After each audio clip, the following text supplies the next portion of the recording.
Bonjour. Alors, aujourd'hui, donc, petit tuto pour vous aider à réaliser le TP, enregistrer et voir un son, page 255. Pour réaliser ce TP, vous pouvez utiliser Audacity, qui est un logiciel que normalement vous connaissez bien, mais il vous faut un micro.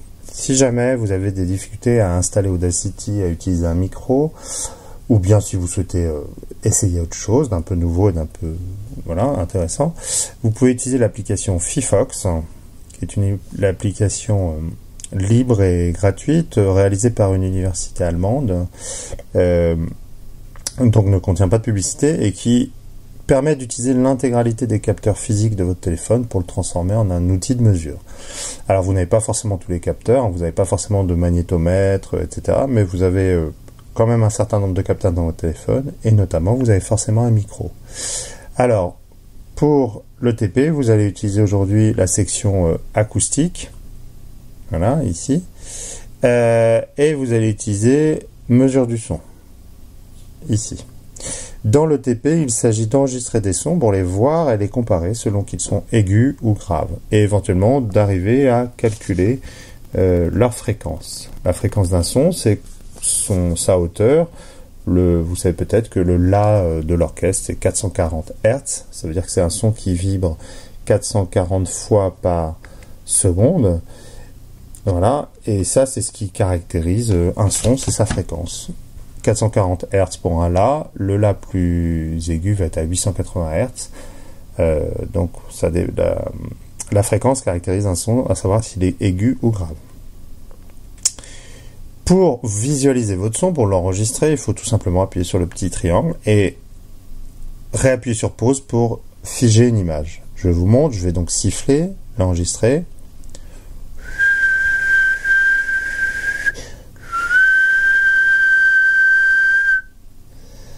Voilà, donc vous voyez, j'ai intercepté une petite partie de mon son, 10 millisecondes. Et alors là, comme ça, c'est pas très pratique, mais on peut cliquer dessus. Et à partir de là, on peut l'agrandir et de manière assez simple par rapport à un ordinateur. Vous voyez, c'est comme sur une tablette un petit peu ou un téléphone. Assez ergonomique. Donc je peux bouger, j'ai l'intensité du son, et puis ici j'ai combien de fois le son vibre, l'air vibre par seconde. Alors on est en millisecondes. Un son, vous voyez, quand il est quasiment pur comme un sifflement, c'est un ensemble de vagues. On appelle ça une sinusoïde. Et en fait, c'est la répétition d'un motif. Un motif, c'est grosso modo, je vais essayer de vous en mettre un seul à l'écran. Voilà, grosso modo, le motif de base, c'est-à-dire une vague haute et une vague basse. Ça, c'est le motif élémentaire qui, si vous le répétez plein de fois, vous donne l'intégralité du son. Là, voilà, j'ai à peu de choses près deux motifs. Un haut, un bas, un haut, un bas. Voilà. Pour le caractériser notre son, on a parlé de fréquence. Comment avoir la fréquence? D'abord, il faut trouver la période. La période, c'est combien de temps dure le motif élémentaire. Pour cela, on utilise détail d'une mesure. On clique dessus. Et on va du point de départ au point d'arrivée que l'on souhaite mesurer. Voilà. Alors, évidemment, au début, c'est pas très évident. Hop. Voilà, à peu près. Ensuite, si je souhaite me déplacer, je reprends déplacement et zoom. Et voilà, et je vois que j'ai bien un motif élémentaire de mesurer ici. La durée, elle est écrite en haut, c'est 0,64 millisecondes. Alors attention, ce sont des millisecondes. Si je veux connaître la fréquence de mon son, je fais donc